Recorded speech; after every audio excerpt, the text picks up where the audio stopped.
Vale, bueno, pues yo le voy a hablar de esto, del riego del olivar con agua regenerada. Digamos que no deja de ser un riego, o sea, la gestión del riego, ya sean aguas regeneradas, ya sean aguas subterráneas, ya sean aguas superficiales, pues digamos que es lo mismo, ¿no?, en cuanto a cálculo de necesidades y demás. No vamos a entrar hoy en eso, sino vamos a entrar pues en qué situación se encuentra hoy en día el riego con agua regenerada, ¿no?, qué ventajas puede tener sobre el riego con aguas convencionales, ¿no? Bueno, vamos a situar un poco el contexto del olivar en riego en Andalucía, particularmente. Ya todos sabemos que Andalucía es la región con mayor superficie de olivar de España y que el riego pues también destaca en cuanto a superficie regada, ¿no? Pues digamos que prácticamente el 36% de la superficie de olivar es de regadío. Más de una de cada 3 hectáreas de olivar son de regadío. Esto ha sido una revolución que es muy reciente, desde los años mediados de los 90, de la sequía aquella importante. O sea, el origen de todo esto fue la sequía brutal que hubo en los años 90. Fue la gran expansión del riego en olivar. En Andalucía pues tenemos una superficie de riego más o menos algo superior al 1.000.000 de hectáreas, lo cual significa que el 55% de lo que se riega es olivar. De todo el regadío, más de la mitad es olivar. Pero fíjense que siendo más de la mitad, solo es responsable de un 22% del uso de agua. Cultivos como el arroz, aquí se puede hablar, porque no estamos en zonas arroceras, se puede hablar del arroz. El arroz, que es el 5% de la superficie, o sea, el arroz en la cuenca de Guadalquivir está a 36.000 hectáreas que hay en el Bajo Guadalquivir. El 5% de la superficie es responsable de más de un 30% del uso del agua. Una hectárea de arroz equivale a unas 10 hectáreas de olivar en cuanto a riego. Bueno, otra cuestión también importante es el gran potencial que tiene este cultivo, lógicamente, en cuanto a la posibilidad de aumento del consumo del aceite, la tendencia creciente que se viene observando desde los últimos años a las exportaciones, los efectos que se están relacionando con la salud bueno, tiene algunas limitaciones, algunas de ellas, pues, la influencia que puedan tener el cambio climático sobre las producciones, del cual, pues, hablaremos un poquito ahora. Bueno, ahí les mostramos cómo de todos los aceites que existen en el mundo, pues el aceite de oliva es el que en cuanto a consumo, pues todavía está a la cola. Hombre, lógicamente no va a llegar al nivel de otros aceites, pues por muchas razones, ¿no?, entre ellas también económicas, pero tienen un gran potencial en ese sentido, ¿no? Y si a eso se le relaciona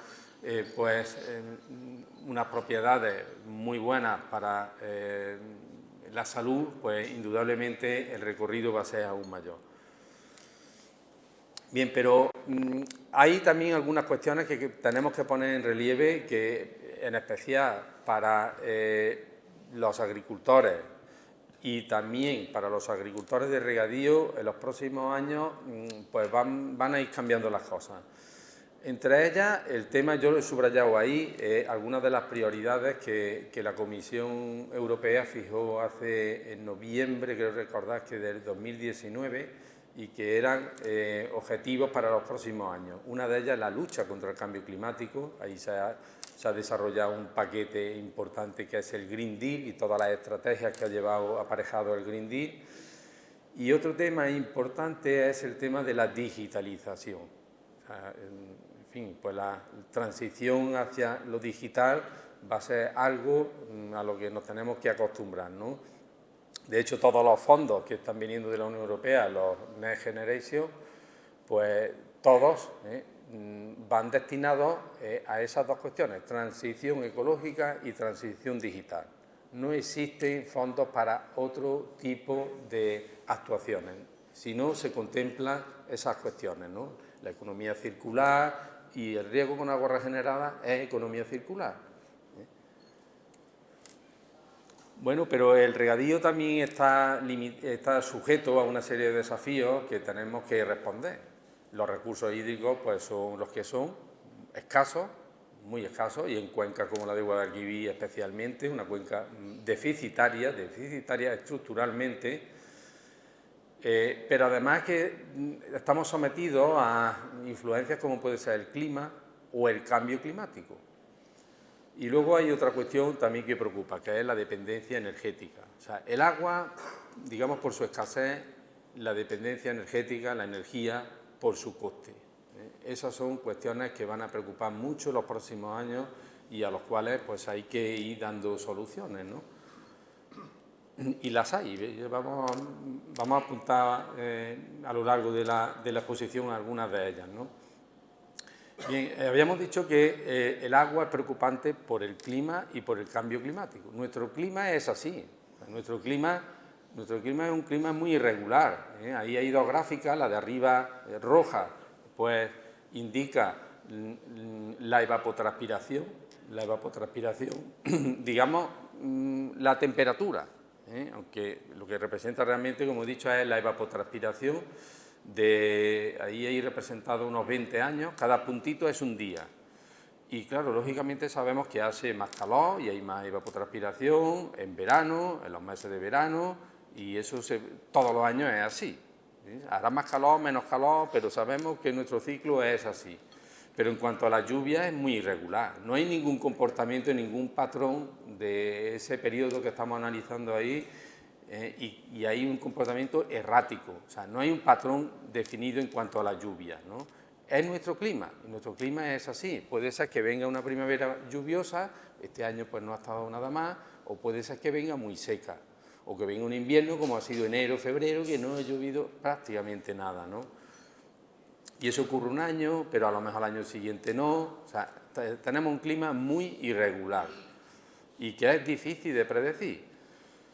Bueno, pero además de eso, de nuestro clima, que es inherente a, digamos, son factores naturales, no, hay otras cuestiones que el hombre está haciendo, y esos son los factores antrópicos, que dependen de la acción del hombre.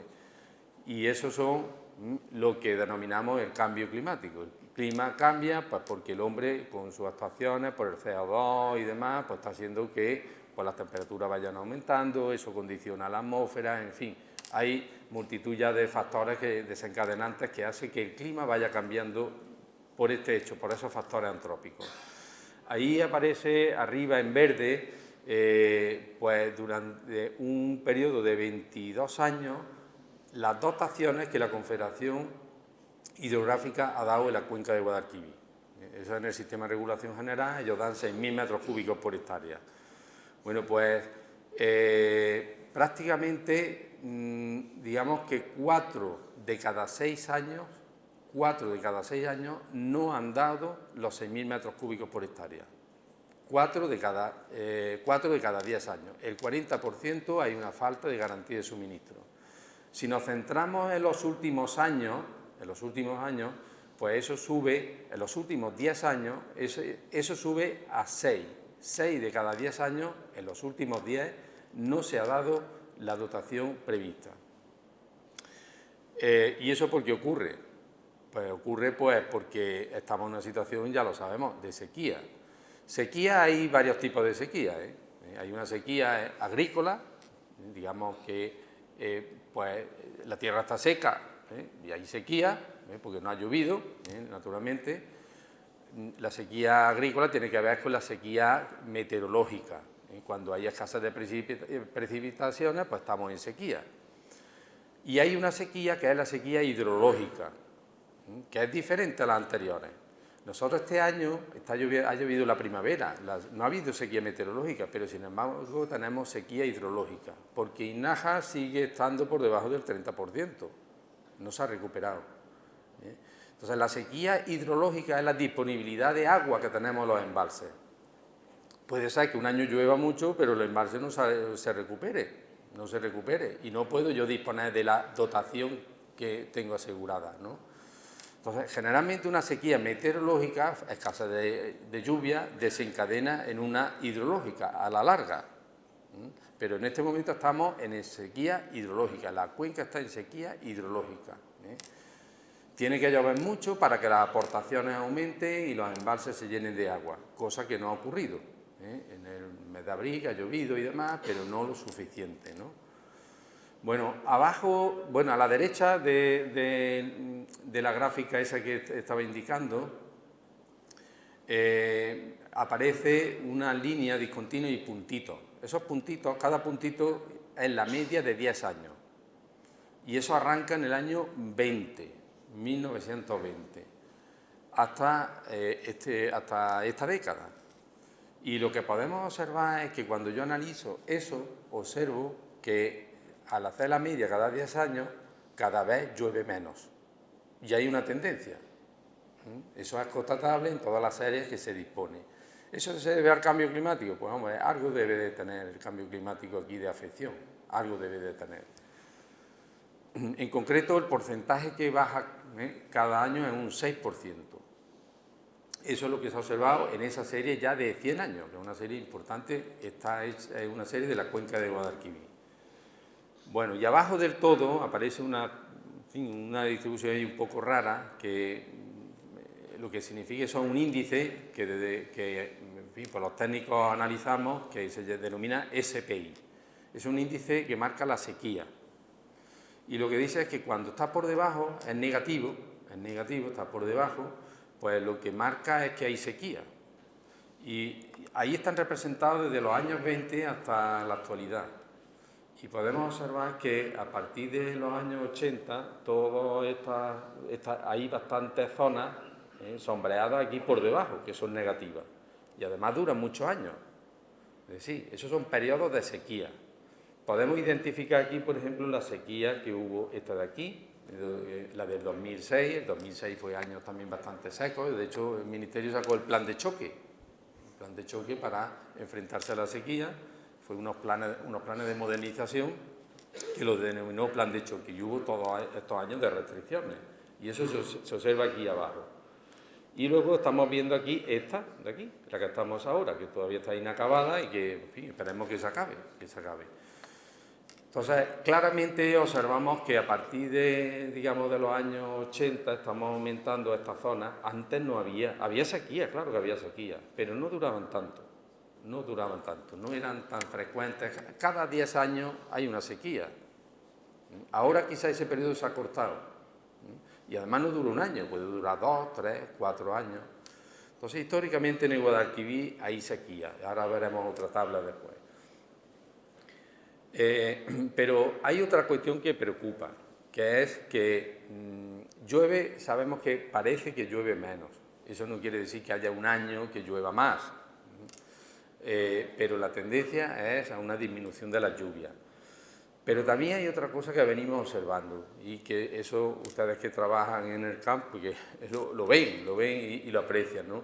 Que es el comportamiento de la lluvia, el patrón de reparto de ese agua. Pues antes llegaban los frentes y a lo mejor duraban en el otoño, se tiraba una semana de lluvia, eran unos frentes que venían del Atlántico. Ahora las lluvias son muy intensas. Igual viene y en 2 días pues caen 100 litros.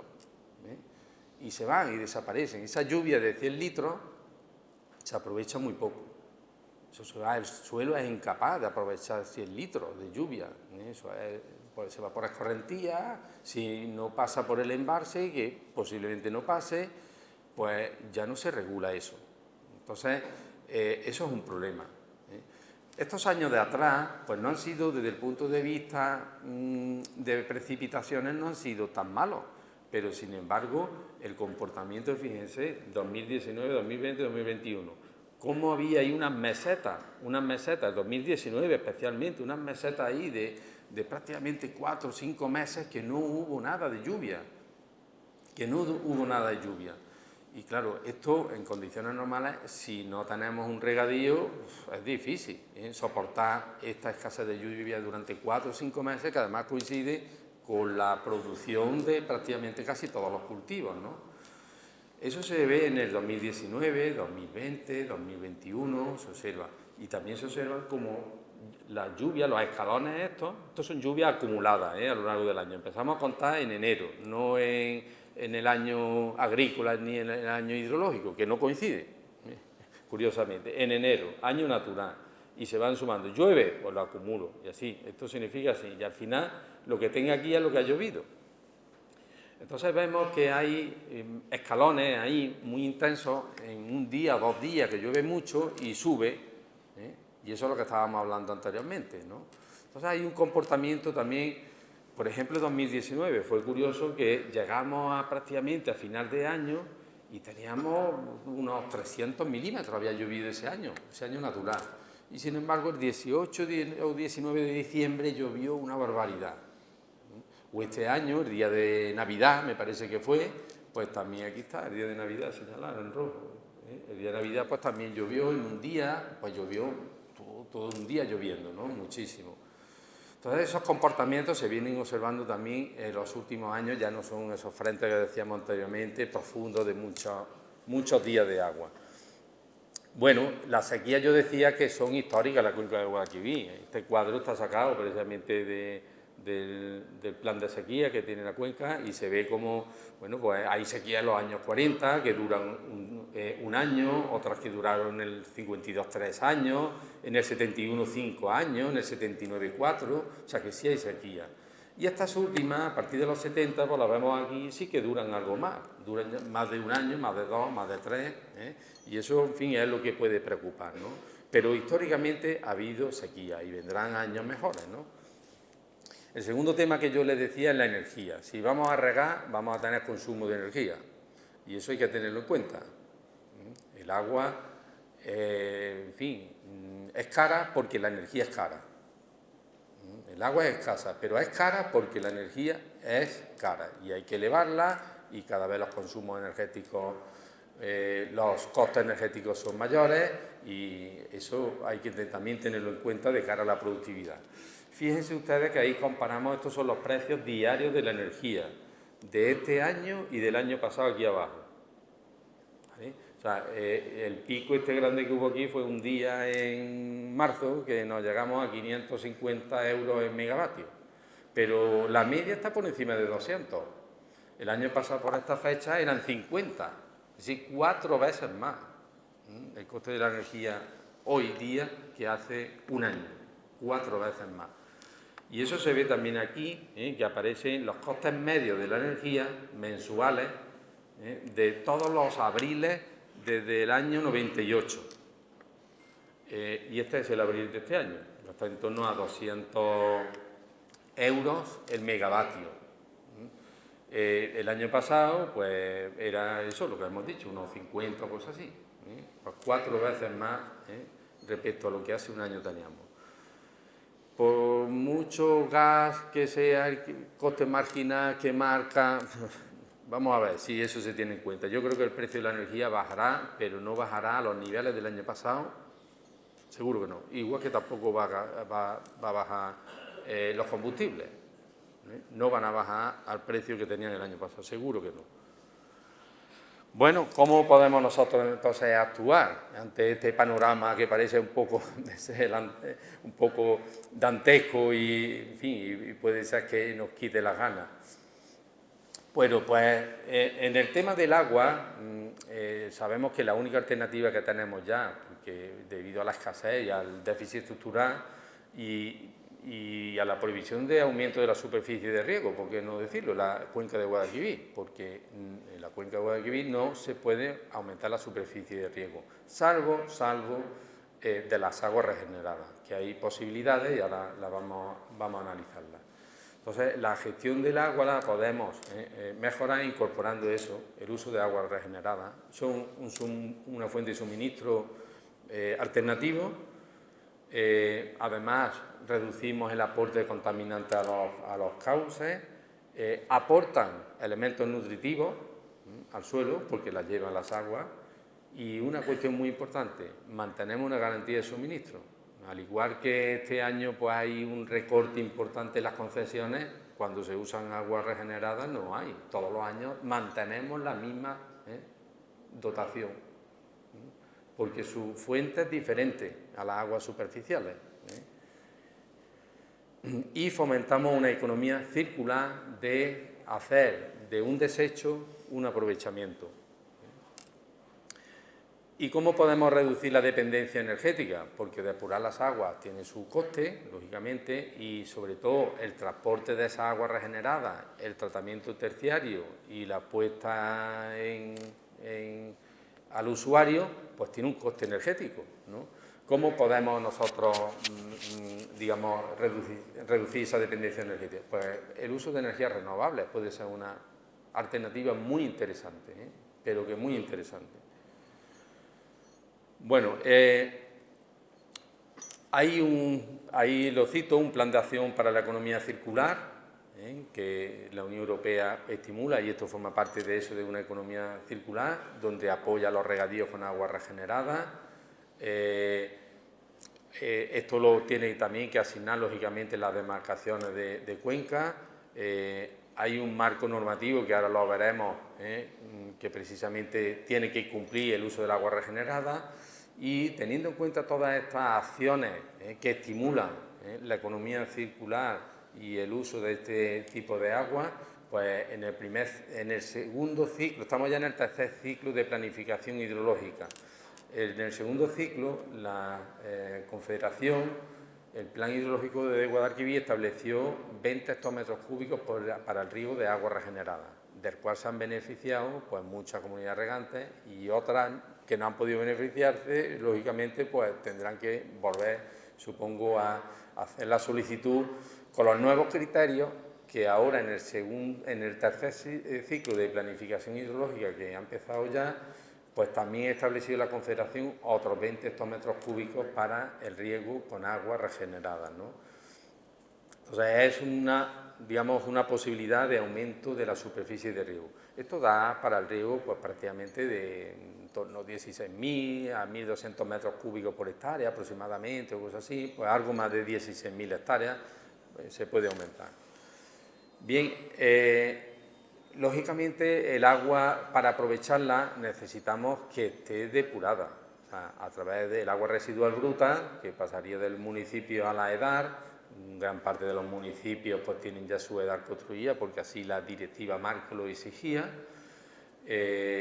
Pues pasaría a un agua ya tratada y con la posibilidad de darle un tratamiento terciario, que sería el que tenemos nosotros que hacer para ponerla en valor y poder regar. Entonces, ¿qué requerimientos de calidad nos exige la normativa vigente? Pues hasta hace poco nosotros teníamos que ceñir al Real Decreto 1620 del 2007.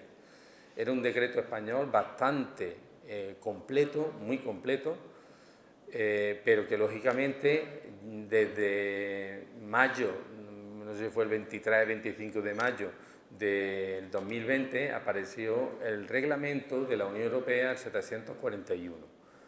Y ese es el que nos marca ahora cómo debemos de usar y los criterios de calidad las aguas regeneradas. Y es de obligado cumplimiento. La diferencia entre un reglamento y una directiva, en el caso del agua hay de las dos cosas. Está la Directiva Marco de Política de Agua del 2000, es que la directiva, digamos que define, pues eso, una directriz, una dirección a la que tenemos que llegar, y pone unos horizontes. Y luego cada país establece su norma interna para llegar a ese objetivo. El reglamento no. El reglamento es de obligado cumplimiento y los estados están obligados a cumplirlo. La directiva sí es de obligado cumplimiento, pero a ese largo plazo, y internamente el país lo hace como quiera. Que España en algunas cosas no la ha hecho bien y está pagando diariamente una sanción importante, en concreto Andalucía, porque ha incumplido los objetivos de esa directiva. Bueno, hay otra cosa también que hay que tener en cuenta, es el tema de la variabilidad temporal. O sea, el volumen de agua que llega, procedente de una EDAR, pues lógicamente es variable a lo largo del año, tanto en cantidad como en calidad, porque usamos agua no en la misma cantidad en verano, lógicamente, que en invierno. Eso nos exige, lógicamente, tener sistemas de almacenamiento. O sea, las aguas regeneradas exigen un almacenamiento, ¿no? Exigen un almacenamiento que eso habrá que estudiar la capacidad en función también de la superficie de riego, hay que hacer un balance hídrico entre los aportes y las demandas, el periodo en el que yo estoy precisamente regando, ¿no? Y de esa forma saber la capacidad que tengo yo que tener para almacenar el agua. En invierno acumularé, y en verano pues iré soltando más agua, lógicamente, porque la demanda de riego es cuando empieza a ser mayor. Y tengo que tener en cuenta también las condiciones climáticas que pueden afectar también a eso, ¿no? Otro aspecto importante que tenemos que tener en cuenta es los nutrientes que lleva el agua, y esos nutrientes me pueden a mí favorecer que reduzca los aportes de fertilizantes. Y también en algunos casos, pues esos elementos pues, pueden ser tóxicos, no ser nutrientes como tales. Debo de examinar, debo hacer análisis periódicos, debo de tener un mayor control. El uso de agua regenerada, en fin, está muy bien, pero requiere un control más exhaustivo en todas las labores, en el mantenimiento, por supuesto. Ese es el uso de nitrógeno en la agricultura. En fin, no quiero manejarle porque además no se ve muy bien desde ahí. En verde está subrayado en rojo, recuerda en rojo lo que el nitrógeno que se usa en la agricultura en España, y en verde sería la fuente que aporta las aguas regeneradas, ¿no? El otro color sería, el amarillo sería lo que potencialmente podemos llegar a aportar, y que se queda digamos, en el tratamiento secundario, ¿no? Y no llega, es retenido en el tratamiento secundario, no se lo lleva el agua, y en gris están los aportes de fertilizante que yo hago, ¿no? Bueno, el volumen de tratamiento y de aprovechamiento de las aguas residuales en España tiene un potencial en cuanto a su reuso importante. Fíjense ustedes que ahora mismo se reusa aproximadamente un 10% solo de lo depurado, un 10%. El Plan Nacional de Reutilización que se hizo en 2010 estimaba que para el año pasado se iban a reutilizar unos 1.400 hectómetros cúbicos. Bueno, pues escasamente se ha llegado a los 500. O sea, el plan se ha quedado súper corto, las expectativas pues, no se han visto cubiertas y España tiene potencial para llegar a los 1.400. Quiero decir que aquí hay todavía un importante camino donde esas aguas se pueden aprovechar con fines de riego, ¿no? O sea, en la actualidad solo se está reusando un 3,5% del agua que se usa para riego, que son en torno a 16.000 hectómetros cúbicos. Y podemos llegar pues, prácticamente casi a un 10% del agua que se usa para riego que sea de agua regenerada, más o menos, se puede llegar a eso.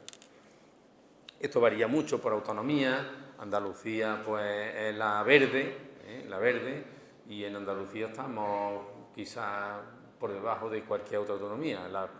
Digamos la que marca aquí un poco el nivel de uso es Murcia. Murcia tiene un sistema además de aprovechamiento de agua muy bueno, muy bueno. El agua allí es escasa y se han preocupado de esto bastante antes que nosotros, ¿no? También tienen cultivos muy productivos, muchos cultivos hortícolas que tienen un valor productivo más alto y pagan por el agua más, ¿no? Pero bueno, en Andalucía en determinados casos, como es este que estamos hablando, tenemos margen aquí y eso lo sabe la Confederación y por eso está haciendo estos planes, ¿no? Poco a poco, pero lo está haciendo. Bueno, ¿y hay experiencias con el riego de agua regenerada en olivar? Sí que las hay ya, sí que las hay, ¿no? Y hay algunos estudios científicos, aquí les traigo yo uno, donde con datos, no se ven ahí los números, pero yo les puedo decir que aquí este estudio es muy interesante porque se analizaba cultivo de secano, cultivo con agua superficial normal, y cultivo de olivar siempre, y cultivo con agua regenerada. Y el que mayor producción tenía en los 3 años que se analizó, 2009, 2010, 2011, fueron precisamente el de agua regenerada. O sea que, y ahí, o sea, en Jaén tenemos ya datos de comunidades que llevan 15, 20 años, que están regando con agua regenerada y no pasa nada. Aquí en Montilla, pues está, que luego enseñaremos algunas fotos, Tintín, que lleva ya también más de 10 años, bastantes más, regando con agua regenerada. Y aquí a la derecha, en este gráfico aquí de colores, pues podemos observar la comparación de esos de 4 años, donde se compara la producción también de un olivar en secano, que sería lo verde, agua superficial, normal, que sería lo rojo, y en azul, agua regenerada. Las producciones con agua regenerada han sido al mismo nivel que con agua normal o incluso superiores en algunos años. O sea que no hay merma en cuanto a la producción, eso es más que evidente. Aunque no hay un inventario de superficie de agua regenerada, y es una pena porque en Andalucía el último inventario de regadío es del 2008-2010, no se ha actualizado ese inventario, no se ha actualizado, pero sí que hay, estas son recopilaciones que yo he ido haciendo, hay más comunidades, por ejemplo aquí no está Linares, que se riega ya con agua regenerada, y alguna que otra más. Tampoco está Montilla, la de Córdoba y algunas que otras más. Entonces ya hay mucha superficie de riego con agua regenerada, mucha superficie. Ahora mismo el olivar regado con agua regenerada es el 2%, de lo que se riega solo el 2%. Se estima un uso de unos 60 hectómetros cúbicos que puede llegar a usar las aguas en la actualidad. Yo creo que estaremos rondando, sin contar los de la Confederación, lo que la Confederación dio en el anterior ciclo hidrológico, pues posiblemente estemos en 20, 30 hectómetros cúbicos, le añadimos esos 20 más, 50, y en la actualidad podemos llegar casi en este año, el que viene, a por ahí, 50, 60 hectómetros cúbicos, eso ya es un 7%, más luego los 20 próximos que van a venir, pues vamos a ir a los 80, en fin. Yo creo que aquí hay margen todavía para crecer un poquito más y por encima de los 100 hectómetros cúbicos de riego en olivar, lo cual de 800 que hemos dicho que usa el olivar, pues oye, pues ya estamos en bastante más de un 10%, ¿no? Bueno, eso es lo que les decía, que en el ciclo hidrológico anterior la Confederación había previsto 20 hectómetros cúbicos. Fíjense que aquí no estaba en vigor todavía el reglamento de la Unión Europea, y hacía alusión al Real Decreto Nacional, el de 2007. Ya ahora en el nuevo ciclo hidrológico, pues lógicamente, pues los usos deben estar a arreglo con la nueva normativa. Bien, ¿y qué dice esa normativa? La normativa del reglamento 741-2020. Pues ahí nos habla de que precisamente ese reglamento tiene el objeto de regular el uso de esos recursos hídricos, teniendo en cuenta pues las cosas que estamos diciendo aquí, el cambio climático, las pautas meteorológicas, los patrones de lluvia impredecibles, la sequía, son conscientes de eso también la Unión Europea y lógicamente lo han plasmado en este reglamento. Y quieren incentivar una mayor reutilización de las aguas regeneradas, ¿no? Porque son conscientes de que cada vez la escasez de los recursos es mayor. Pero también les he subrayado ahí, teniendo en cuenta técnicas de riego que permitan un ahorro de agua y un uso racional de la misma. Entonces, una de las novedades que establece este reglamento es la definición de un programa que se denomina gestión del riesgo, que no es gestión del riego, gestión del riesgo. Parece, pero no es lo mismo. Yo recuerdo un congreso hace ya muchos años en Albacete, que lo hicieron las carpetas y ponía, me acuerdo qué número de congreso era, 15 Congreso Nacional de Riesgos. Se habían equivocado, le habían metido una S ahí. Bueno, pues esto es para tener en cuenta el uso de ese agua para riego, hay que hacer un plan de gestión del riesgo del uso de esa agua regenerada, ¿no? Eso es fundamental, eso no lo decía el Real Decreto Nacional del 2007, no lo decía. Y dice más, dice que será elaborado por el operador de la estación regeneradora de agua, otras partes responsables y los usuarios finales. ¿De acuerdo? O sea, un plan de gestión de riesgo, cada uno en su ámbito, el gestor o el operador de la estación, que es diferente, pues debe de ponerse de acuerdo con los usuarios para ver qué calidad de producto le entrega. Y esto, lógicamente, en ese plan de gestión de riesgo deben de tener en cuenta pues, lo que el reglamento dice para evitar riesgos de cara a la salud, ¿no? Bueno, la calidad de las aguas regeneradas y el uso agrícola que el reglamento dice, pues ahí las tienen, son cuatro. En el riego del olivar estamos más o menos entre la B y la C. Yo diría que yo me orientaría a la C. Lo define, cultivo de alimentos que se consumen crudos cuando la parte comestible se produce por encima del nivel del suelo y no está en contacto directo con las aguas regeneradas, los cultivos de alimentos transformados, en nuestro caso transformados, y los cultivos no alimenticios, incluidos los cultivos utilizados para alimentar animales, productos de carne, etc. Y se riega mediante riego localizado, y el olivar prácticamente hoy en día todo es riego localizado, ¿no? Es más, riego localizado, y en el caso del olivar, cuando usa agua regenerada, si se usa riego enterrado, pues todavía mejor, porque así evitamos cualquier contacto indirecto y directo. Ya es otra barrera más que incorporamos a ese plan de riesgo, ¿vale? Y es una barrera muy interesante, ¿no? El caso de Montilla, pues tienen riego enterrado y, bueno, pues funciona bastante bien. Bueno, y eso es la calidad, no vamos a entrar en estas cosas, pero que la calidad son muy exigentes, son más estrictos, y esto son una de las cuestiones que ha preocupado mucho a España, porque normalmente nosotros en tema de riego tenemos un problema, y en calidad de agua un problema con Europa, porque nuestro clima es que es un clima muy extremo, y los flujos de agua aquí no son los que existen en Alemania, ni nuestra lluvia, ni nada, no podemos tener la misma calidad en un producto que es tan escaso como la tienen ellos. Es imposible, ¿no? Y eso pasa en muchas cosas, ¿no? Entonces, a veces estos reglamentos hay diversas presiones, se generalizan de tal manera que satisfacen a unos y a otros no. Y en el caso de España, en mi opinión, son muy estrictos, mucho más estrictos que lo que teníamos anteriormente. Tanto es así que ahí le ponen las condiciones de calidad de Escherichia coli, de demanda biológica de oxígeno, de turbidez, de sólido en suspensión, que se le exige a este tipo de agua, ¿no? En función de la calidad esa que hemos visto, A, B, C, D, ¿vale? Entonces, claro, si yo quiero una calidad A, pues es que no me puedo permitir nada de Escherichia coli. Si voy a C, pues algo más, ¿no? Algo más. Y abajo le aparece la frecuencia mínima del control. Esto es otro tema que debo yo de contemplar en mi plan de riesgo y que debo ser muy riguroso a la hora de tenerlo en cuenta, ¿no? Porque en el caso de la calidad C, 2 veces al mes hay que hacer analítica, ¿no?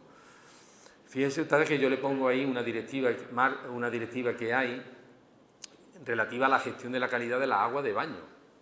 Y curiosamente, casi en cuanto a Escherichia coli,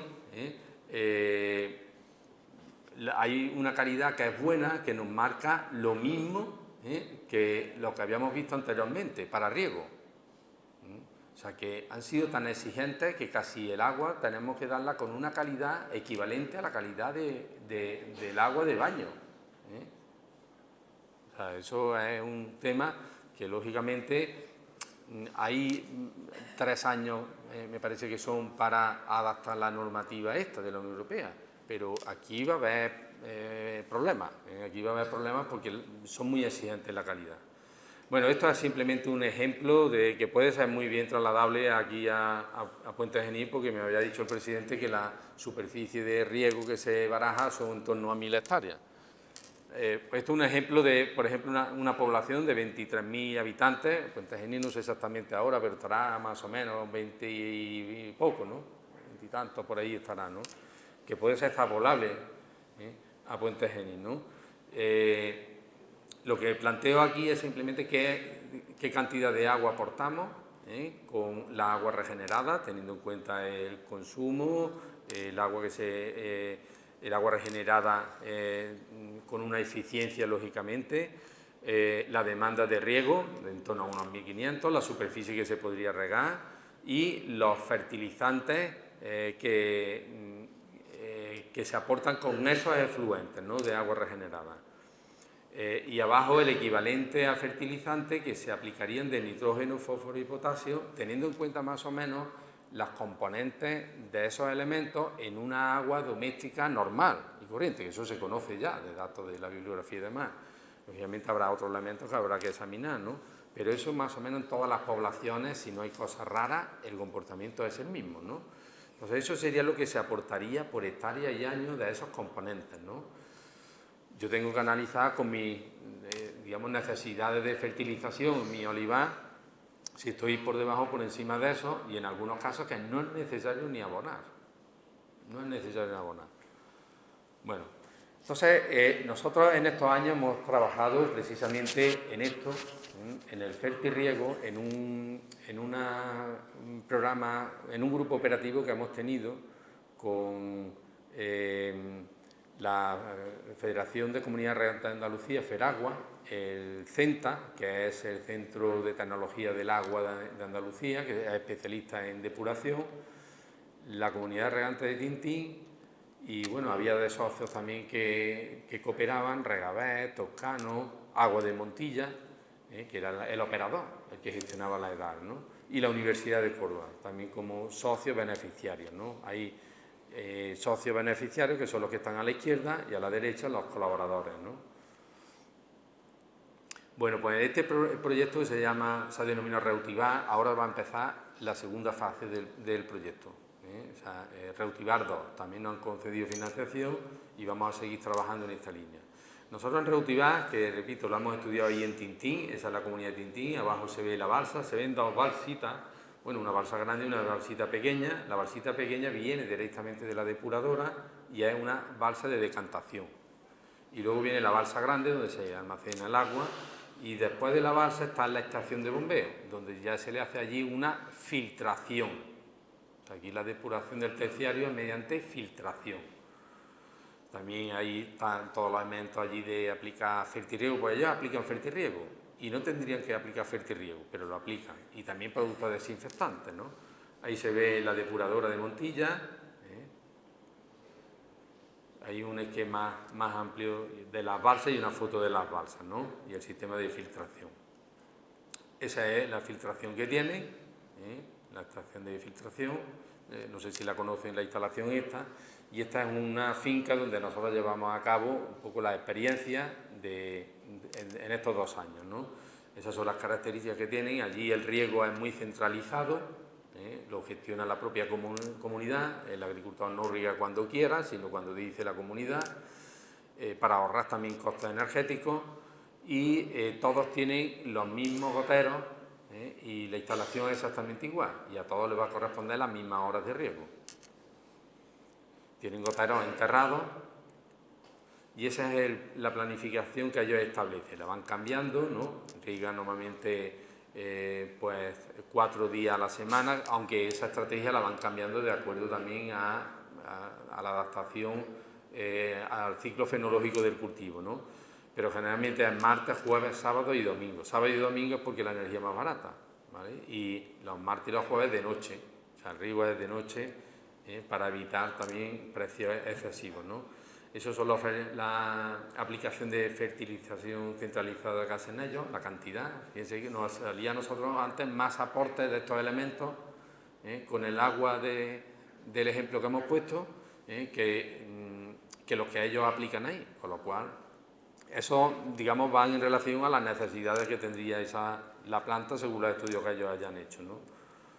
Bueno, y ahí nosotros hemos hecho un programa que ha sido una app, ahora les diré por si quieren descargársela, la app es gratuita, se puede descargar y además se puede usar también con fines de programación de riego, ¿no? O sea, que la pueden usar ustedes.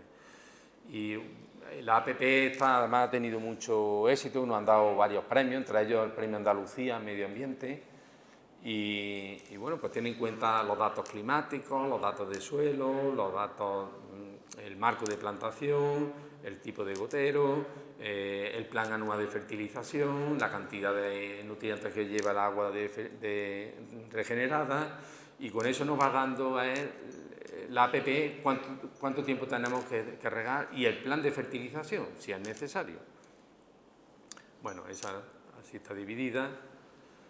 La parte climática se conecta a la aplicación directamente a las redes de estaciones que tiene la Junta de Andalucía, automáticamente. Nosotros las aplicaciones estas las desarrollamos para que no se haga absolutamente nada. Yo le tengo que meter los datos míos que yo conozco de mi explotación y automáticamente el resto de las cosas lo hace la aplicación. Ella se conecta a la red de estaciones, descarga los datos diarios, incluso las predicciones, y con eso establece su calendario, su programa de fertilización y todo, ¿no? Bueno, también la conexión que he dicho anteriormente a la Agencia Estatal de Meteorología y a la página web del tiempo, porque ahí es donde se hace un sistema de predicción de necesidades, ¿no? Bueno, con todo eso lo que vamos calculando nosotros es el tiempo de riego. ¿Cuánto tiempo tenemos que estar regando diariamente? Eso es lo que se determina a través de esa ecuación que tenemos ahí, el tiempo de riego. Y además se tiene en cuenta las tarifas. Aquí están los periodos tarifarios, los 6 periodos tarifarios que existen cada día. Esto lo cambiaron precisamente el año pasado, en junio del 21, cambiaron las tarifas y pusieron los 6 periodos tarifarios, que fueron cuando otra vez al sector lo dejaron caos, ¿no? Y a raíz de esto es precisamente nos encargó FENACORE la APP que hemos desarrollado para optimizar el riego teniendo en cuenta estos periodos tarifarios, ¿no? Bueno, la aplicación esta que yo estaba diciendo, la APP, se puede descargar de Google Play, está para teléfonos Android, que soportan Android, no para teléfonos iPhone, iOS no lo soporta porque se ha desarrollado bajo Android, el iOS es un poco más complejo de desarrollar, pero Android, una tablet o cualquier dispositivo móvil que funcione, que son gran parte de la mayoría, pues lógicamente es compatible, ¿no? Y se puede descargar, repito, de forma gratuita y está disponible ahí, en la página. Si alguien tiene interés en esto, pues yo también le doy el acceso y el link de donde se puede descargar todo esto.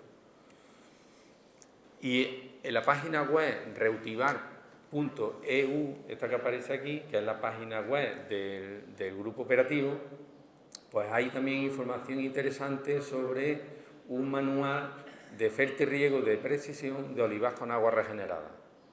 Es un manual que se puede descargar, es un libro, pero no recuerdo si son unas 30 o 40 páginas, además con ejemplos muy didácticos, muy bonitos, pensados para agricultores, donde nos dicen cómo hacer nosotros nuestro plan de fertilización usando la agua regenerada. Con lo cual es una utilidad pues muy interesante.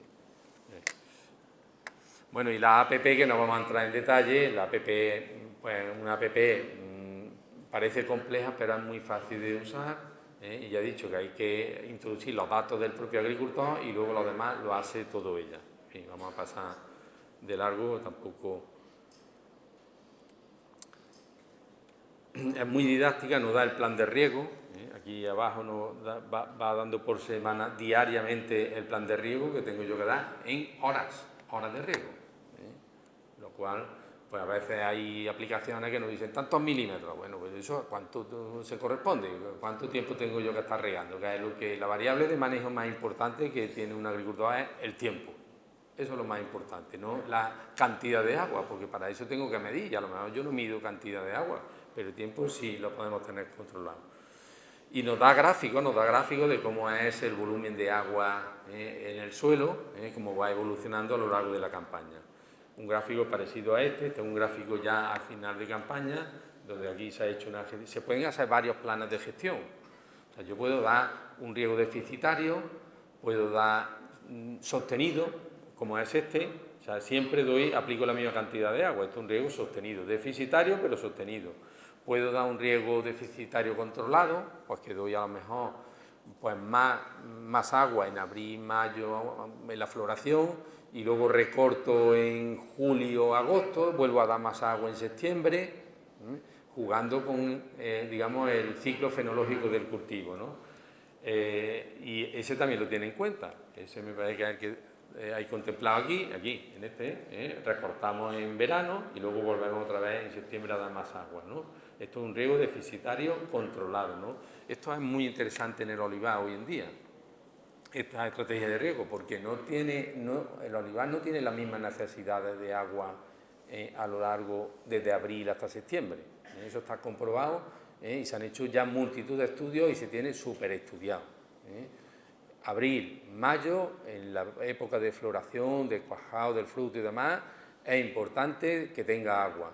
Pero luego a partir de julio se puede recortar, no totalmente, pero se puede recortar algo, conservar un 20% de sus necesidades aproximadamente y luego otra vez, cuando el fruto está aumentando en septiembre, volver a dar la máxima dotación, ¿no?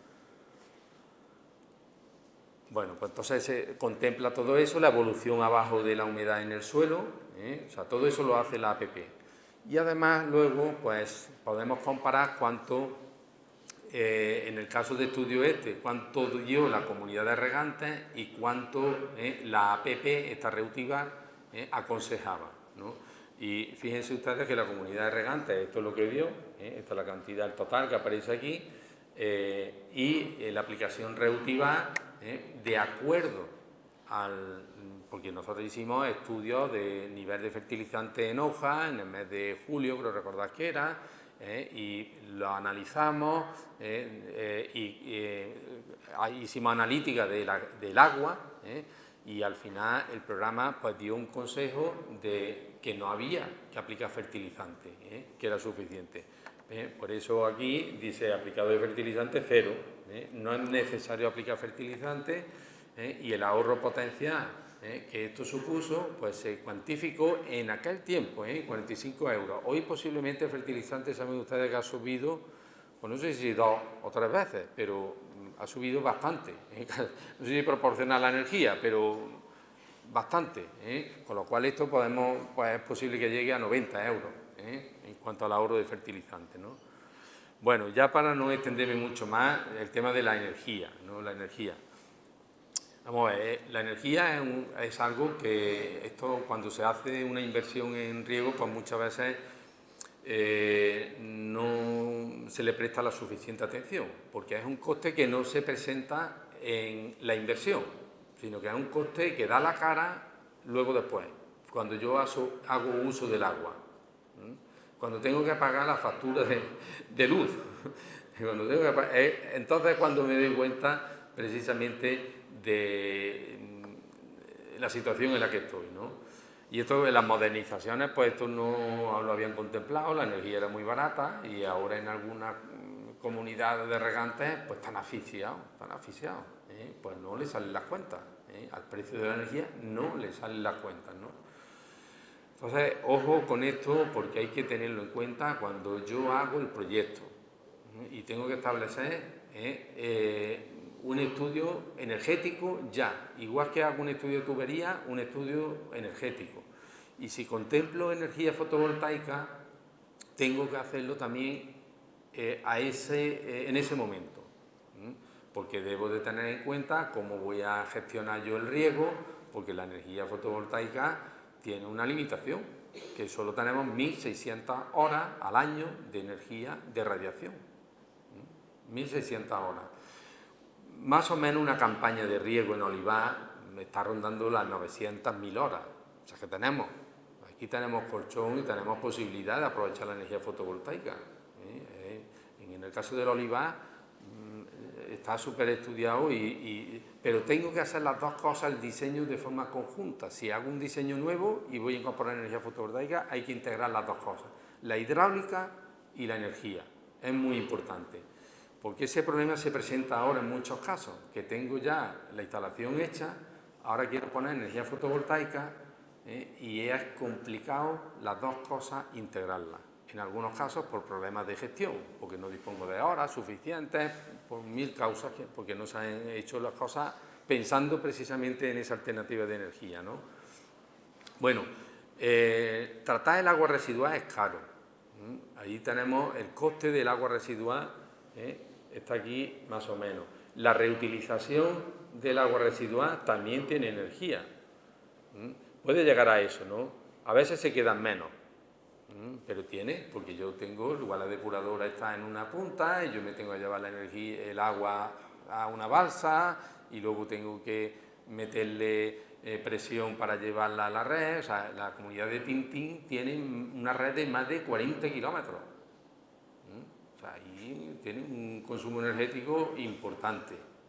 Y tenemos que hacer muchos tratamientos de desinfección, tengo que filtrar y eso requiere presión. Eso requiere presión. Luego, hay que tener en cuenta eso bien, ¿no? Y un indicador muy fácil, que igual que yo sé que tengo que aplicar 1.500 metros cúbicos por hectárea o 1.200 por hectárea para el olivar con riego deficitario, pues lo mismo podemos hacer con la energía. ¿Cuánta energía por hectárea necesito yo? ¿Cuánta energía por metro cúbico necesito yo? Esa es la pregunta que tenemos que hacer, ¿no? Y estos son más o menos los números, ¿no?, los que se trabajan, ¿no? Más o menos un metro cúbico elevado a 100 metros requiere unos 0,36 kilovatios hora. Un metro cúbico de agua. Cuando yo movilizo ese metro cúbico a 100 metros. 100 metros no es de distancia, es de elevación, que la bomba me dé esa altura de presión de 100 metros. Bueno, el gráfico de la izquierda no lo voy a explicar porque es un poco más complejo, ¿no? Pero ahí es donde aparecen los 1,5 kilovatios hora metro cúbico cuando se aprovecha gran parte, ¿no? Bueno, pero este decía es interesante. Este nos da la energía que se requiere por metro cúbico de acuerdo a la altura que yo eleve el agua. Yo a partir de este nivel, 0,6 kilovatios hora metro cúbico, hay que echar ya las cuentas, Hay que echar las cuentas porque al precio de la energía eso puede ser un hándicap, Eso puede ser un hándicap.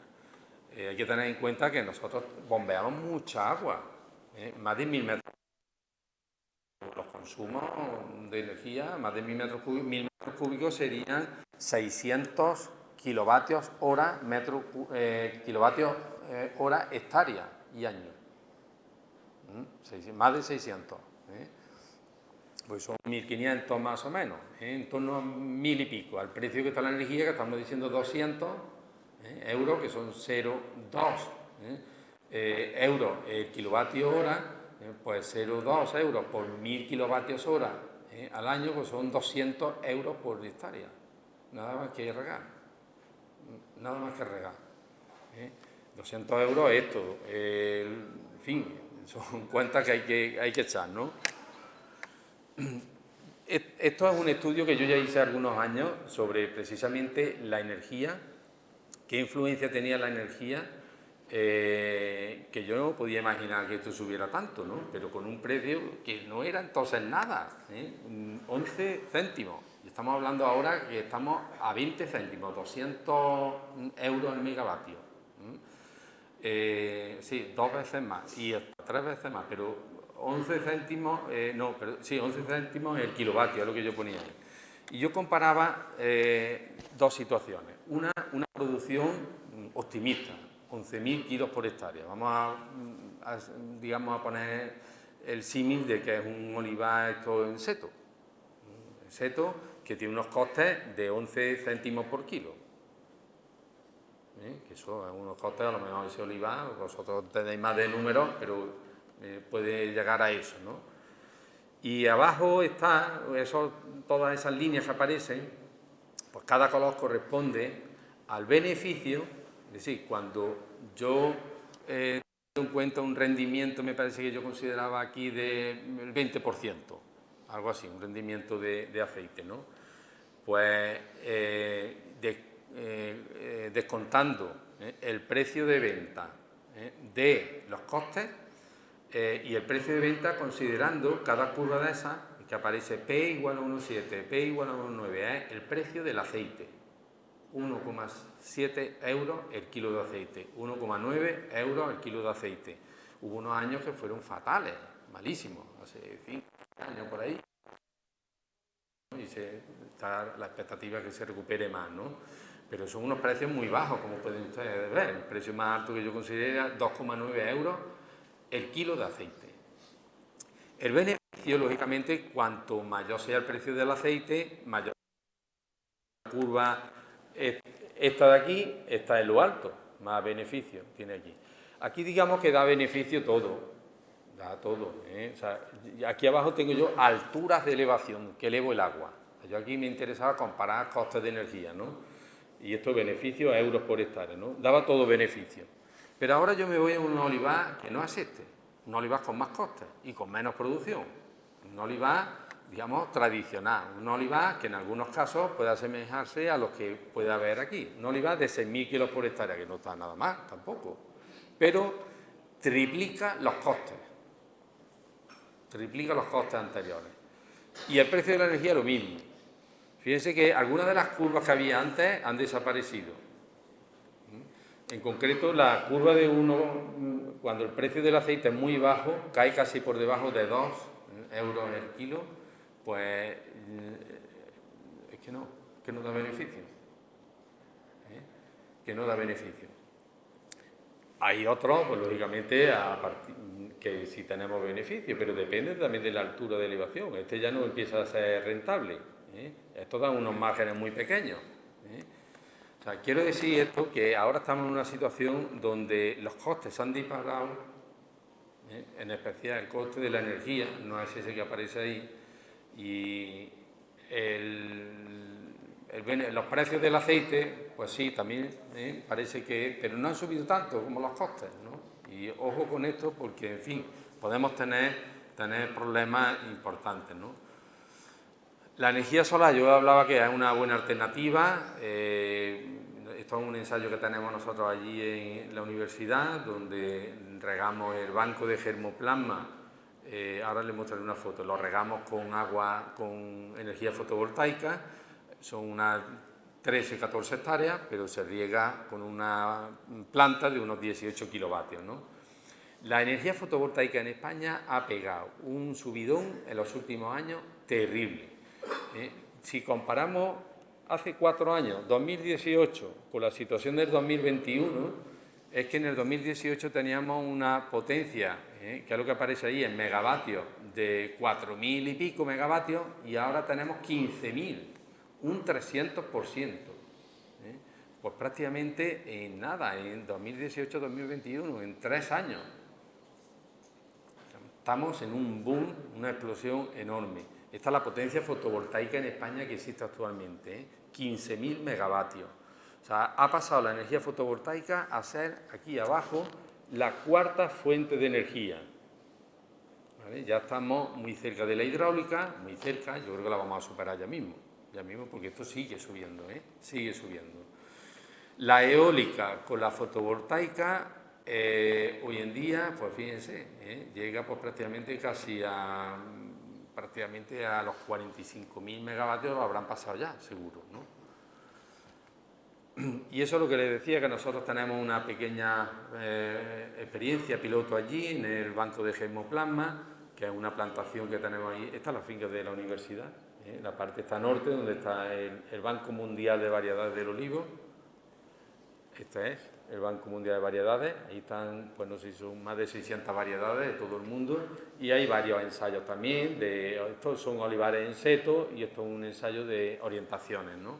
Y esta es la planta, esa es la planta que tenemos, que está en la nave de mecanización, una pequeña balsa, esto es de la comunidad de Guadalmellato, y bueno, pues ahí, con un riego inteligente, pues esto se riega de forma automática todo. O sea, nosotros ahí le ponemos el modo, digamos, automático y es un riego inteligente. Tenemos ya establecido, se conecta a los datos climáticos, sabe cuando hay irradiancia, cuando hay radiación suficiente y se activa. Hay 3 sectores de riego y se van regando de acuerdo a la energía que estamos teniendo en cada momento. ¿Que tenemos más energía? Nos vamos al sector más desfavorable. ¿Que tenemos menos energía? Pues entonces es más favorable. Y así de forma automática esto se gestiona totalmente de manera inteligente, ¿no? Tanto es así que en este año pues pudimos regar todo el año con 1.500 metros cúbicos sin ningún problema. Hubo un problema ahí, en concreto este día, que no se pudo regar, se necesitaba regar, había nubosidad, porque hay días que hay nubes. Si hay nubes, pues no hay, lógicamente, producción fotovoltaica. Y se completó el riego, no aparece la diapositiva. Se completó el riego al día siguiente. Da igual, si en el riego yo puedo, si no, o no puedo regar hoy, mañana riego. Si el agua no se la inyecto al olivo, la echo ahí al suelo, y ahí se almacena, ¿no? Bueno, pues algunos mensajes para recordar y ya concluimos. Decirle, pues, bueno, pues estamos en una situación donde tenemos hoy tecnología ya y disponibilidad de recursos para hacer frente a esos retos que el regadío nos hace, que la gestión del agua, pues hay que mejorarla. El agua es un bien muy escaso, ya de eso que les voy a decir a ustedes, que el agua regenerada tiene mucho potencial de uso y en zonas del interior donde tradicionalmente el agua regenerada no se había usado, porque el agua regenerada se usaba, es típica del litoral, donde ya no, digamos, es terminal, donde no va al cauce, porque ya directamente se mete en el mar y no puede ser aprovechada. En el litoral sí, toda Murcia, Málaga, las Islas Canarias, Baleares, ahí se usa, pero en el interior no era tan habitual, ¿no? Que hay que ahorrar energía y sobre todo esas energías alternativas también como la fotovoltaica. Y en ese sentido hay un gran potencial de crecimiento de la energía fotovoltaica, pero ojo, hay que hacerla coincidir con el diseño hidráulico, porque si no vamos a tener un problema. Bueno, pues muchas gracias.